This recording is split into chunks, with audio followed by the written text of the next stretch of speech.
there, friends, and welcome back to the New Blocks. Today, we're doing an educational episode. This is episode 20, and we're going to be talking about airdrops. We're dropping this one a little bit later than planned, but still glad we could get an episode in before we break for Thanksgiving 2021 coming up this week. Kevin, welcome back to the show. Timely as this is, I just got my ENS tokens, 2 weeks ago, week and a half ago. We're going to break that whole thing down and talk about the concept behind it even more. But first things first, how are you, buddy? How are you feeling? Doing well. I similarly readjusted the position of this episode based on the ENS airdrop that occurred, I think it was about a week and a half ago at this point. I had anticipated talking about airdrops closer to a conversation that we anticipate having in a few episodes about the broader Web3 space. Airdrops are another tool within that toolbox, but the ENS airdrop occurred to a widely enough audience that it felt a little more, relevant to discuss during the pulling this episode up a little bit. So yeah, looking forward to chatting about it.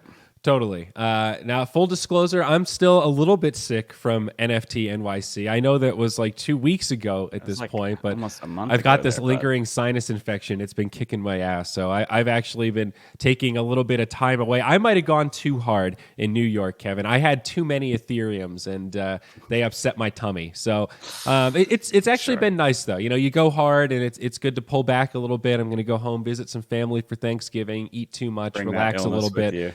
Well, I don't think my sinus infection is too contagious at this point. I'm hoping you're not shedding. I think it's a me thing more so than like a common cold thing. But no, it is good to reset a little bit, and even though we spend so much time in this digital metaverse, also take a break and, enjoy the finer things in the meat space because there are still a lot of things to enjoy. But let's dive right in, dude. Let's talk about ENS a little bit. Talk to me about what this thing is. That's the Ethereum name service, right? Sort of a play on the DNS, which is the domain name service in the real world, which is what resolves all of our websites like ZyoriTV or AxieInfinity.com, that kind of stuff.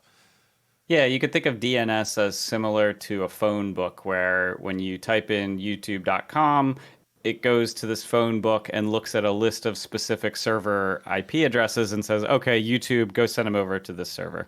ENS is the same concept, but it is built off of Ethereum and therefore decentralizes the ownership of this system. So in the old world with DNS, you would register through a company like GoDaddy, and GoDaddy is sort of the keeper of your keys. They have the ability to revoke access. They're charging a premium, and they are sort of like the market maker in this area. When you interact with ENS, you are locking away Ether in a smart contract to register a domain. So you receive that domain in the form of an NFT, something like Ziori.eth you could purchase. But you're not purchasing that from the company. You have indeed. And you were paid for doing it, which is what we'll be talking about shortly. The idea here is that you, instead of giving that money to some company, we are locking that away, and you set the amount of time that you want to register that domain for. You can always then go back and re-register it, but this is sort of another core building block of Web3. And over the course of time, the utility that that comes with owning an .eth domain has sort of increased. So at a very short-term view, you can think of this as an alternative. If I want to send you money, I don't need to go ask what your 30-digit 0x15 whatever address is. I could just go send some money to Ziori.eth. That is the name that is attached to your wallet. So you can kind of think of it like a Venmo account. Yeah. And it's integrated to stuff also. So it shows up like on Etherscan and a lot of these other websites where if I send money to you, it'll say, hey, Ziori.eth sent money to, Kevin.eth or whatever you might have registered. So I don't know how it handles multiple. I guess it just chooses whatever you have set as your primary. I think when you go through ENS, you can register one to be sort of your account. So I think mine is like my full name.eth. And then if I have other ones, I think I have like kevinw.eth. that way, yeah, the websites that you're on in Web3, you're not going in and signing up for, creating another password, having to, store all these passwords. When you're in Web3, you're just using the website, and the website already knows who you are based on the fact that you've attached an ENS .eth domain to it. So that just kind of follows with you with all of your NFTs and all of your on-chain activity.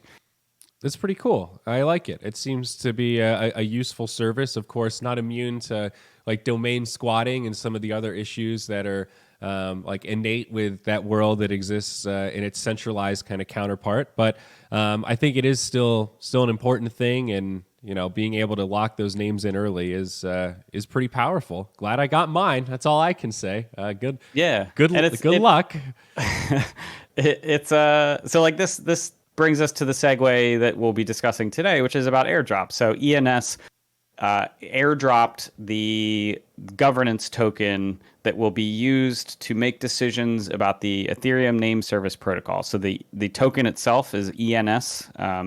And if you at any point prior to October 31st, 2021 had registered a .eth domain, then you would have received these governance tokens as sort of like a thank you, as sort of a governance like airdrop, this like dissemination, maybe the word I'm looking for, as sort of a you were an early contributor to this, and we want to give back to you. Right. Well, a big part of this, too, is figuring out how to get these governance tokens that essentially come down to votes in the ecosystem, regardless of what kind of system you have. They still come down to votes, and you want to get those in the hands of people that actually care about the ecosystem, that use it, engage with it, have been champions with it, and you want to try to find a way to do that that is like systematic in nature, right? Something that isn't just, hey, I remember this guy tweeted about us back in the day, but something that actually has like a formula to it. And I think ENS did do a good job with that, where they prioritized people that had registered domains earlier on. So if you were an early adopter, you got a disproportionate reward. And more importantly, if you have a lot of domains, there were fast diminishing returns on how many additional tokens you get from having all those extra ones. They were very conscious about not giving away undue governance to these like squatters or these big farms that are just collecting usernames. And to me, that was one of the big, like, all right, I'm a lot more bullish on this token now, like knowing that they put that effort into the distribution model. Yeah, and of course, like there's the disclaimer that both you and I, having earned our ENS tokens, that we are holders of this. Yes. We fast forward to the end of our episode where we always remind you that none of this is financial advice. But yeah, I got 450 of those bad boys. So, it was a pretty nice little airdrop for me. I have 3 domains. I registered, I guess, at the beginning of this year. So not that recent, but also not that long ago in the grand scheme of things. Yeah, so I had registered 3 in like 2019, and all of this is on chain. If you feel like figuring out all of this, go for it. Yeah, I think just to give like general ideas, between 2019 or even more recently, if you had registered a domain or a couple domains, you would have received anywhere between like 4 and 5 figures worth of tokens, like in USD, in terms of value, and I find this challenging to talk about with friends, family, and unsurprisingly strangers on the internet that I haven't met before, because I'm talking about receiving substantial amount of money for the act of clicking on a couple buttons and like buying a little domain. And like this isn't the first airdrop that I've received in this space. And the reason why I want to talk about it isn't to be that asshole that's kind of rubbing it in people's face, being like, cool, look at all this like free money I got. Like that's the opposite of the person that I want to be and that I strive to be. But I want to talk about this from the perspective of Web3 is really this space that is different than the versions of the internet that have come before it. And in particular, it is one that at the like if you kind of abstract away all of the the pieces, and an airdrop is a mechanism that is paying you to learn about this space. That may not be the entire purpose of it, but in terms of like all of the stuff that I've done in DeFi and on Ethereum, all of the gas that I've burned money just trying to do basic swaps and buy NFTs. Time and time again, I am experiencing this situation where I am then kind of paid back for that in the form of governance tokens that are well overvaluing the thing that I actually did. And we'll go into some examples in the later part of the episode. But yeah, I think you're right. I think that's a good framing around like how to like think about these airdrops, because they do feel like free money when it arrives in your account. But at the same time, when you look into the methodology, like I didn't see my ENS tokens and think, man, I can't wait to sell these and get 20,000 in fiat or whatever it came out to be. I thought, oh, wow, I got some governance tokens that are actually worth something. The fact that these are worth something makes me feel like I want to hold them and see like what this whole governance thing is going to be about. The fact that this market cap is now in the B's, maybe a lot of other people care about this too. So it kind of made me feel more invested about the project. I guess, like you said, it kind of did give me an excuse to learn about it. But it also does feel like a reward for just engaging with the ecosystem. And that's like a powerful thing that you don't want to overpromise to people, because if you pick the wrong projects, you might not get anything that's useful at all. But there's a lot of really useful protocols out there that are becoming kind of like backbone type projects in this ecosystem, where it just feels inevitable that governance tokens and some sort of delivery vehicle in the form of an airdrop it's just inevitable, right? It's the model right now in a lot of ways. Yeah, I mean, I really think of it as an alternative model. In the early internet days, purchasing a domain through GoDaddy or whatever, that was like the way that you can own something in the digital world, and there weren't a lot of other ways to do that. In this new world, I think that correlation is probably why we're seeing such a valuation of ENS. They see this as like a corollary to the existing internet. This is like a necessary piece of the infrastructure for Web3, but moving forward, all forms of tokens, whether fungible or non-fungible, are these new digital primitives of ownership that can occur in this new form of the internet. So to kind of more clearly define an airdrop is a way of distributing voting rights, ownership, and value to contributors of a crypto project or protocol. When I say contributors, I think that can really include the team that built the project, maybe the programmers, the marketers, the people that were involved in sort of the heavy lifting at the beginning. Oftentimes this includes investors. In the case of ENS, they did not have any investors. In the case of Uniswap, they did have investors. But it also includes the general users. Like, you're a contributor of a project if you go believe in it and use it, and that project kind of like starts to snowball and get used by other applications and protocol teams. Right. So, yeah.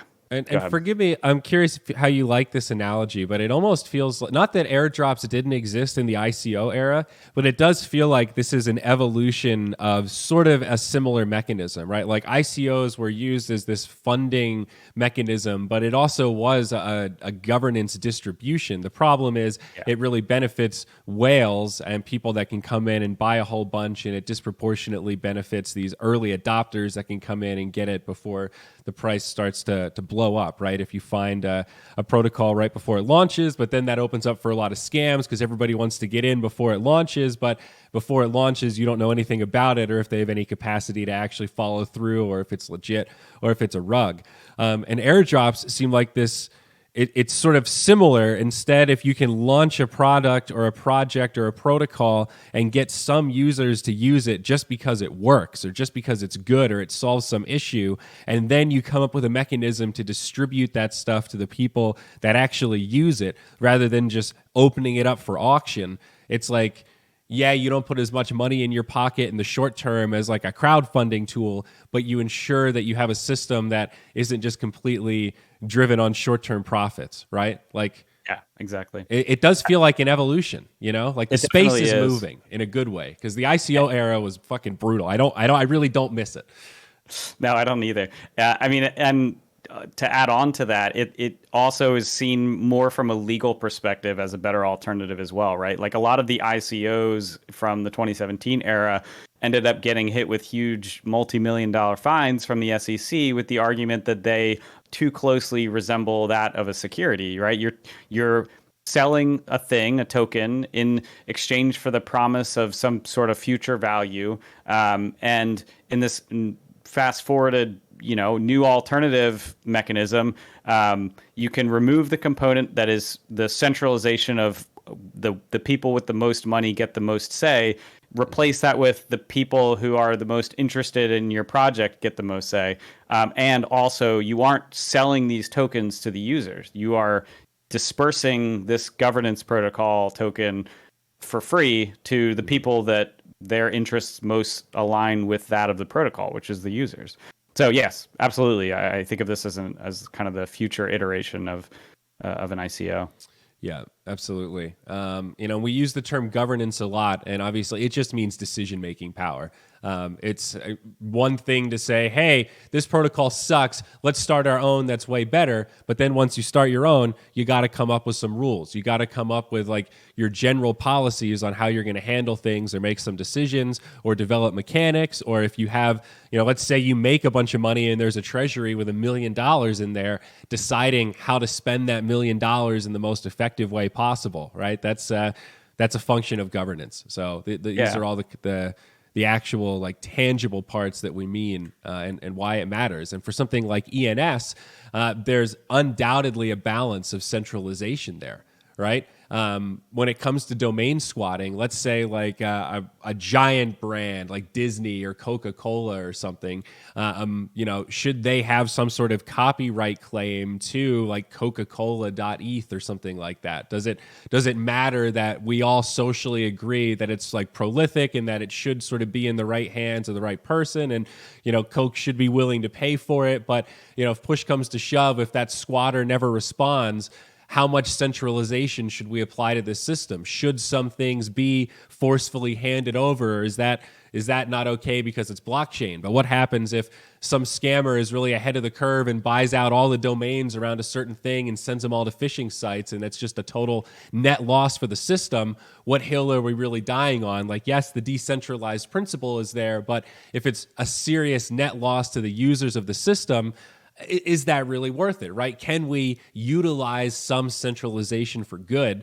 All those questions have to be answered like through governance and like this kind of decision making. So that's why like who you delegate your votes to really matters. These are like big decisions that are going to be more and more like relevant to like our day-to-day lives as these Web3 protocols become more mainstream. Yeah, I mean, I think more broadly than ENS, I think of this as a realization that we are attempting to build automated systems where we don't need people, we don't need central intermediaries that hold all of the keys and that make all of the important decisions. But we can't make that transition in just a single step, right? Like there are still these sort of like human like arguments that will need to occur where we need to figure out like what is best for the protocol, for the community. And the shift that's occurring here is let's do that in such a way that these decisions aren't solely made by like centralized power, and that this is something that like the community itself can express and make a decision. And I think, to go through some examples of some of these that have occurred, Axie Infinity did an airdrop in the early days. Their token, the AXS token, is now used recently, actually. It was okay. Oh, the Axie one was kind of weird, and I hope I don't misspeak here because it was set up before I got hired. It was like something that was promised a long time ago, and I'm pretty sure it had to do when Axie switched from, it used to be an auto battler, and then it turned into like the 3 versus 3, like I'm actually playing versus you card game battle arena.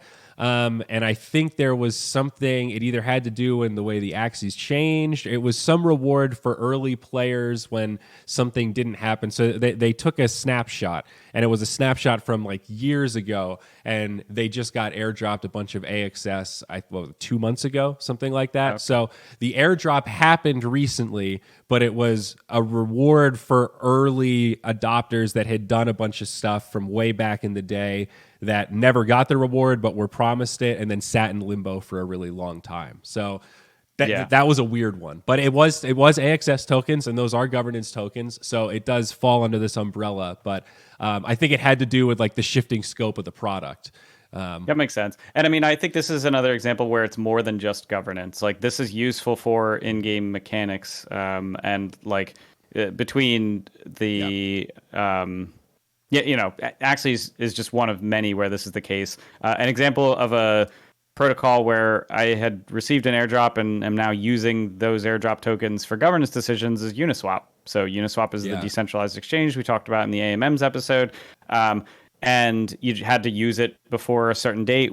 Just a single swap was enough, but it was similarly weighted where the people that were more heavy users, people that provided liquidity to it, received more of that governance token. And now I can take part in decisions like, should we issue more Uni tokens as a way to incentivize liquidity on something like Optimism, right? Right now on Optimism and these other layer 2s like Arbitrum, these are where we know that the space is moving to layer 2, but it's not moving quick enough. And so we need to pull more liquidity over to layer 2. And to do that, we could, use a decision like start to give out more Uni tokens if you just go provide liquidity on Optimism. And that hopefully can be kind of a good feedback loop to pull more liquidity over to these L2s. Uniswap was a cool one too, because it happened during COVID lockdown, and it happened at a time when the American government was struggling to agree on like a stimulus, like COVID relief package. And the meme was kind of that like Uniswap did it better than the government did, because I think if you had just done one swap, like the baseline, it was like $1,400 worth of Uniswap tokens at the time of the drop, and they went up substantially in the months to follow as DeFi kind of popped off. So if you held at all, it was much more than that, and a lot of people got way more than $1,400. So it actually was like a pretty effective stimulus, and it was in like we talked about, like an algorithmic, very fair way for people that had just used the protocol. And that was certainly one that I was just like I had heard about that just as I was starting to open up my eyes again to this DeFi world, and that made me feel kind of like, fuck, I got to start doing stuff. Like, what's the next one going to be? Like, that was one that really ignited the fire for me. So I appreciate it. I'm glad that it did ignite a fire. I think that is one of my goals for this episode. Like, if you did not receive this ENS airdrop, maybe this will be the one that kind of ignites a little bit of a fire for you to go learn about the next one, in the same way that like you lit that fire and now you ended up getting ENS. And there's plenty more out there that we can talk about in a little bit. Just some really other quick ones, like Tornado Cash is this privacy tool that exists on Ethereum. If you had deposited any amount of Ether, they sent you their Tornado token. Bankless Podcast. A lot of this we had actually mentioned on the DAOs episode, where in their case, they don't have, it's a podcast. They don't have an on-chain protocol so that they can use to like go airdrop to people that have used Bankless. But the equivalent here is that they had issued this NFT called the Bankless badge, just to like, show off that you were a Bankless listener. And that NFT was then sort of the tool that they could use to kind of gauge listener engagement. And when the Bankless DAO was created, it was created with this bank token that was airdropped to the listeners of the protocol. Now, when I talk about airdrops as like a governance token, like governance is a part of it, but I think it's also, Bankless is a good example here where it's more of this like value and ownership handoff, where prior to the Bankless DAO, it was two dudes making a podcast similar to like the podcast that we're recording now, but in such a way that we with Bankless, they did their own marketing, whatever. They ran their own Twitter accounts. When their Bankless DAO kicked off, now you have this community that has aligned incentives. They have ownership of this bankless brand. And immediately all of these different sub teams sprouted up, where there was suddenly like merch. There was a merch team that popped up. And there was like, people were then incentivized to start transcribing bankless into different languages. And like, it's this DAO that is this company where we, you go from the system where everything is just owned by one or two people to one where now you can pass off that ownership and treat it like a public good as opposed to a private good. No, I think that that makes a lot of sense. That idea of adding ownership is a key part of like the decentralized nature, the D in the DAO, right? And the way you described that reminded me of YGG a little bit in the Axie space, where they've done some airdrop of their token to people in the community. I think they came up with some metric of how much did you coach people, or how long have you been a scholar, all these different things. So it is available for public sale, but they've also created different mechanisms like, hey, if you have a founder's badge and there's some mechanism to get that, then you qualify for a different type of airdrop, these sorts of things. And from what I've gathered, it seems to add a lot of real like loyalty when it comes to community building, where it's not just scholars that are there for money, but it's like scholars that are part of a community that they have some ownership of and some say in the ecosystem. So I concur, my man. Yeah, definitely. Last example here, and there's just kind of, you can look at, there's like an endless list of different protocols that have done similar stuff. But Gitcoin, after the DAOs episode, the phrasing I used was like, Gitcoin wouldn't call themselves a DAO. And then like 3 days after we recorded that, the Gitcoin DAO launched and they did their airdrop. And it was a similar situation where if you had donated any money through Gitcoin to public goods funding, then you had received some amount of tokens back. And I mean, like similar to the ENS airdrop, it was a situation where I paid like far less through my donation or through my registering an .eth domain than I had received back in this governance token, which is pretty wild and bizarre. Right. It's a weird feeling. All right. Well, where are we now? I lost my place, Kevin. I'm sorry. Yeah, no. So I think the next logical question, right? I mean, we've already kind of hit on this to a degree, but like, why would a Web3 protocol want to rain free internet money at people?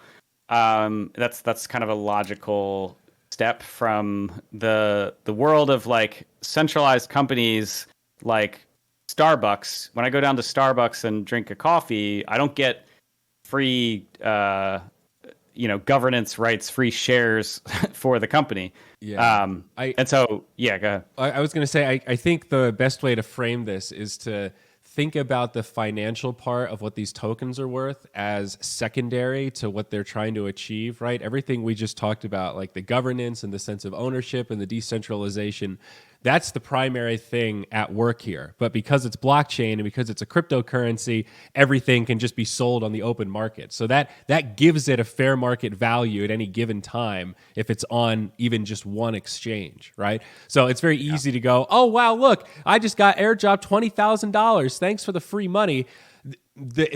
The whole point of what they're doing is that they want as few users to feel that way as possible. They want as few users to go, oh, gee, thanks for the money. I'm going to liquidate that and then turn it into something else. The goal is that people get it and value it and keep it, and that means that your system for targeting your airdrop worked pretty well. It's kind of like the Zappos thing. We'll offer you $2,000 to turn down the job offer right now, because we want you to value to the job more than $2,000. That's sort of and if you qualify candidates pretty well, you get to this only like 1 or 2% of people actually take the money. Like 98, 99% of people go, oh no, this job's fucking awesome. I want it. $2,000. Pff.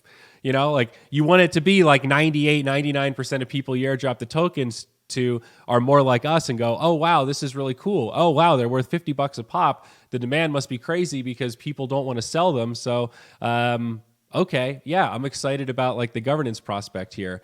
And Anyway, I think of this as a similar argument to the game theory that plays out at a blockchain level. the more decentralized a blockchain, the more it can be trusted. Its contents can be considered valuable. And in a similar sense, if a project in this Web3 space is owned and controlled by a single developer or team of developers, that is not going to be seen as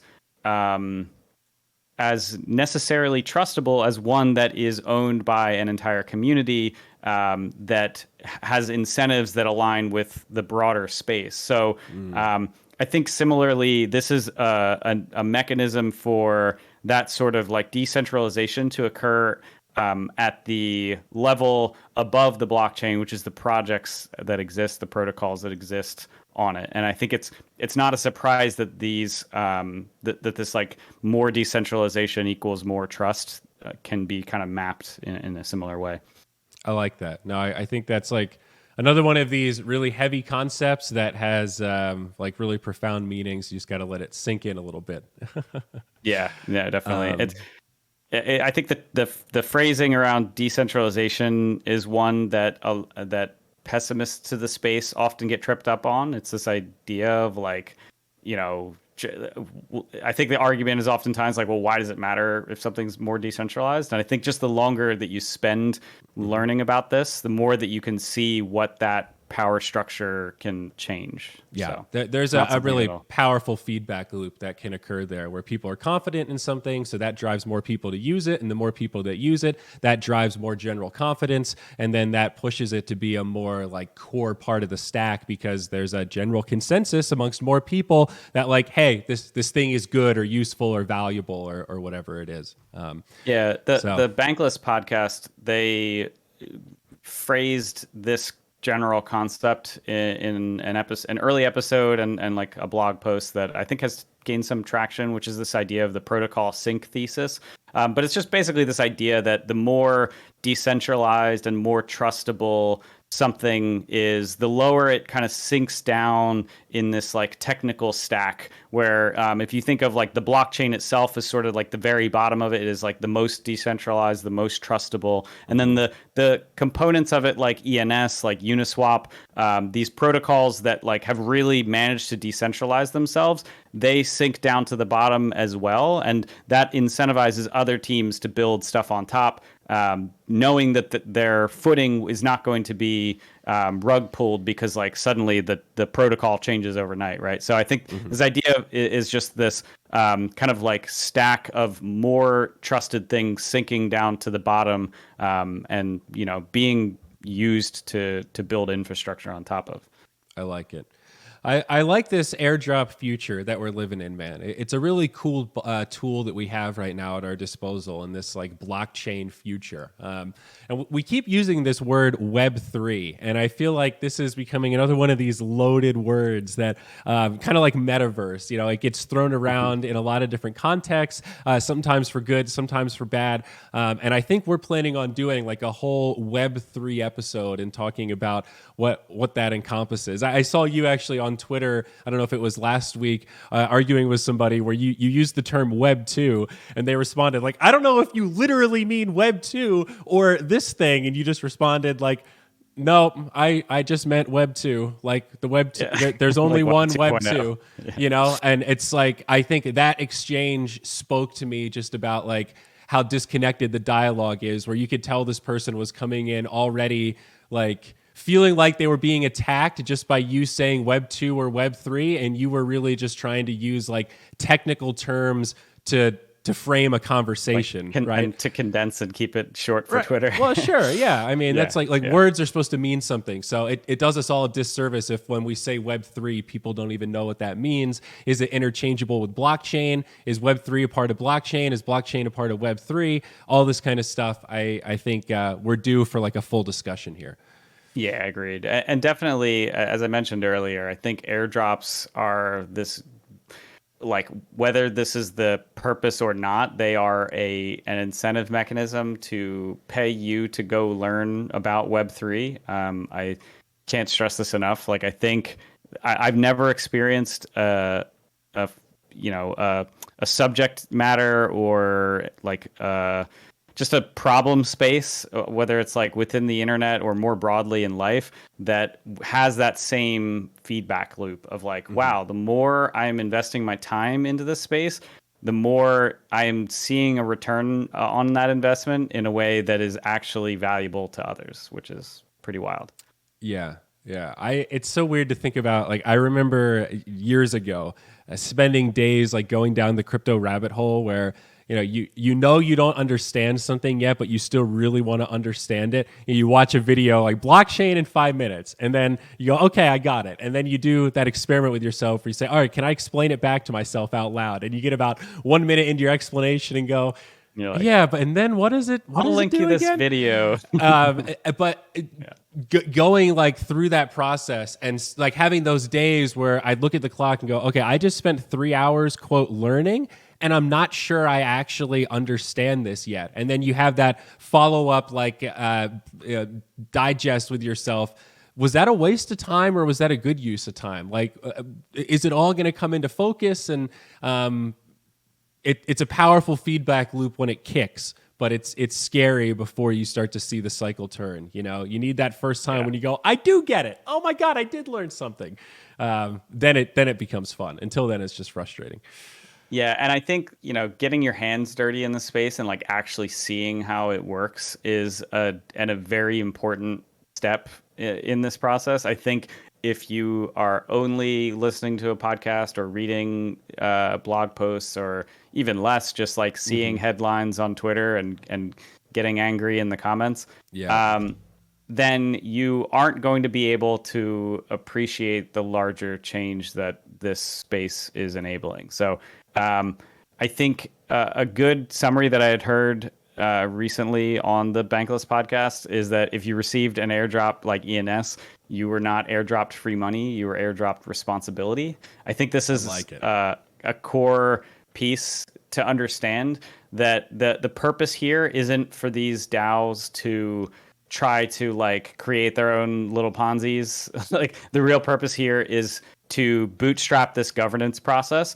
And even if you yourself don't have the time to go involve yourself in like all of these different governance decisions, you can delegate those votes to someone else. So like, you can still hold the value, own a piece of this DAO, own a piece of the protocol, and still pass off your voting rights to someone that is within the space that is aligned with your values and that sort of sees the representative democracy, baby. That should be familiar to most of us. Yeah. Imagine being able to have democracy on more than just voting on a single person every 4 years to make all the decisions for you. Imagine being able to fine-grain decision-making process so that you can be as involved or uninvolved in democracy across every single individual piece of every single project. And that's the world we're moving to. Yeah, it's a bright future, man. What do you say we get into some lightning round? Wrap this baby up. Let's do it. All right. Yeah. Am I asking first? Yeah, here we go. My bad. So similar to venture capital, isn't this just a continuation of rewarding those who got in early? This is like one of the biggest things about crypto that's hard to balance. It's really great to incentivize early adopters, but then 5 years down the road, how do you make it fair for new people that are just coming into the ecosystem? By the time most of the mainstream users come in, like, aren't all the airdrops going to be spoken for and done? Yeah, I think this is a great question and a common one. I don't think that's how this is going to play out. I think airdrops and just more broadly token governance is a new primitive for the internet. When I say primitive, it comes from the like computer science worldy place of like core component. But what I mean by that is like, within Web 1 and Web 2.0, you had this world where, the internet is really just like a bunch of websites. And, every individual website can build this own like experience. You can build entire business models off of websites. But the website is kind of like the primitive here. So I think of tokens as this new primitive, similar to websites, in the way that it can be used for literally anything. When you talk about like non-fungible tokens, fungible tokens, these are the sort of like two ends of the spectrum, and that just means like anything that can hold value, whether it looks like a currency or whether it looks like anything else that is unique. So I think the idea of airdropping is not just going to be this thing that happens during the early days of crypto. I think it's really just this new bootstrapping mechanism for new websites or new projects or new companies to bring ownership along. And the next version of like the Spotifys and the Googles and the Facebooks of the world aren't going to capture all of that ownership and that value and centralize it and give it back to their like 1% early investors. The new versions of these platforms are going to be owned by the users of it. And I think, I don't think that this is a world where it's just going to happen for this brief period of time and then like we're just going to go back to the old way. I think this is sort of like a new way to bootstrap projects moving forward. I'm inclined to agree. That might be a little bit optimistic, but I also do lean on the more optimistic side myself. So I'll give you a pass on that one, bud. Sure. So how are airdrops taxed? How is Tommy Taxman going to come along? So I can speak mostly to USA here, though I think it is pretty similar in most countries. Airdrops are just regular, ordinary income. There's no way around it. So if you get dropped $20,000 worth of tokens, and that's the market value when you get them, that's $20,000 of income that you need to be reporting on your taxes there. And of course, if you hold them for a little while, let's say like a week, and then you sell them for a big gain, you're going to probably have to pay capital gains on that difference of the price from where it started and then what you sold it for and the profit there. So it is definitely a taxable event. It's definitely something that the IRS is privy to. And you're going to want to report that and plan accordingly in terms of having your income tax liability buffed up a little bit. I don't know how well you'll be able to make the argument that kweaver.eth was not attached to myself. Remember that this is the most immutable and auditable version of a financial system we've ever had. I would not recommend you would attempt to use it as a way to hide from paying your taxes. As frustrating as it can be to, receive some new money and then immediately have to go liquidate a portion of it so that you can cover the taxes for it.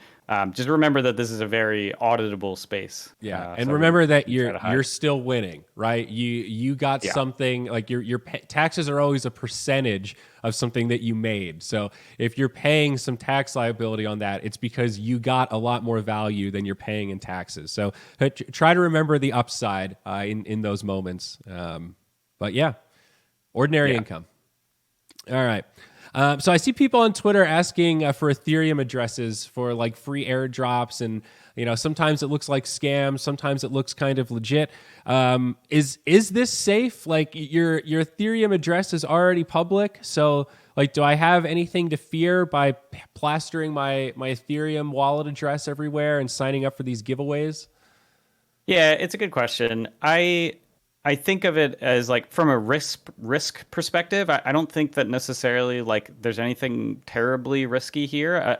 It's one thing to like throw out an Ethereum address, and if you see a bunch of these like random little garbage throwaway airdrop things, like you could always have another Ethereum address specifically for stuff like that if you just wanted to like separate it from your other addresses. But like, I don't know that there's necessarily anything inherently risky until you get into the place where it's like, oh, okay, now go use these tokens and like interact with these shady smart contracts that haven't been audited and like actually just ends up giving me permission to steal all your money. Like using smart contracts are where you get into more of the actual risks.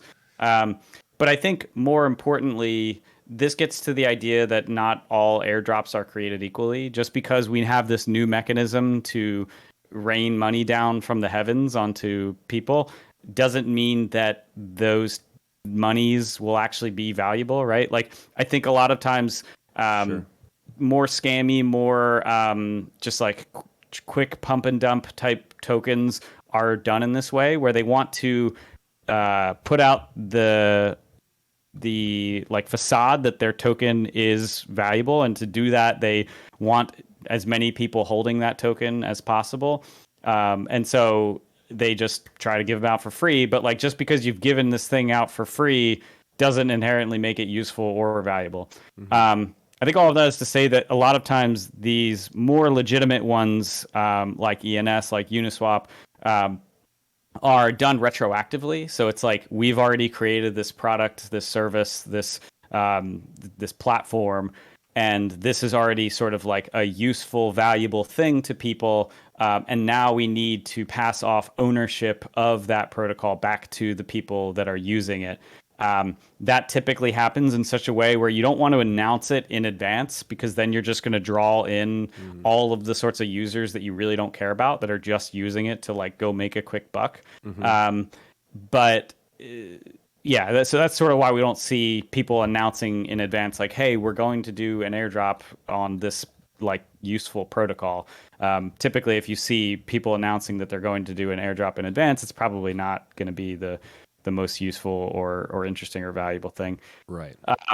That's the irony of the game theory there, right? The more valuable it is, probably the more stealthy it is, because you want people that are interested because they're interested. You know, it's like, I need you to know that you're staying. I need to know you're staying because you want to, not because you have to, sort of a vibe.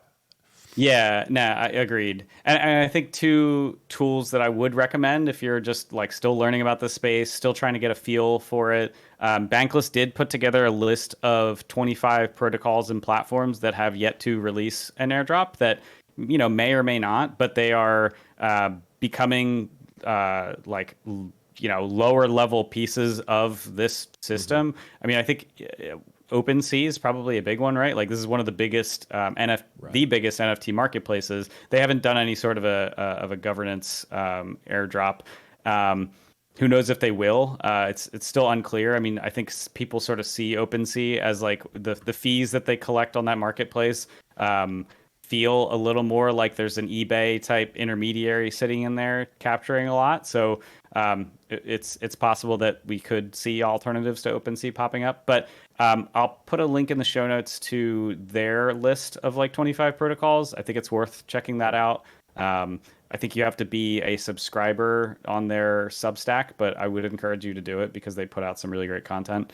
And then the final tool here is one called earn.fi, where it's you plug in your Ethereum address and you will see if you have already received airdrops for different things that you've used. Okay. And this one I've actually found like thousands of dollars of airdrops that I didn't even know about, because like I can't even patrol all of the things that are happening in the space at any given time. Wow. I think what was the one 1inch protocol is like a decentralized exchange platform that like whatever. It's this is a situation where even airdrops aren't necessarily just limited to like you have to go use one particular thing to go get the airdrop for that particular thing. Some of the airdrops that I had found were like, we're going to go build this new product, and like we value people that had given money on Gitcoin because it shows that you care about the space and that you value funding open public goods. Let's just go use their sort of airdrop distribution list to go give our own tokens because we know these people are like valuable to some capacity. So anyway, I think that's very cool. That's the gist. All right. Well, that's airdrops, folks. Of course, none of it is financial advice, particularly relevant in this episode, but a lot to cover, and nice to do something with a more structured format. So we'll be off this week, thanks to Thanksgiving, and then we'll be back again probably for a 0x to talk about what's happening in the space, the latest and greatest here on the New Blocks. Kevin, always a pleasure. Make sure you guys find us on YouTube, Spotify, iTunes, everywhere else you'd expect to find a podcast. Peace.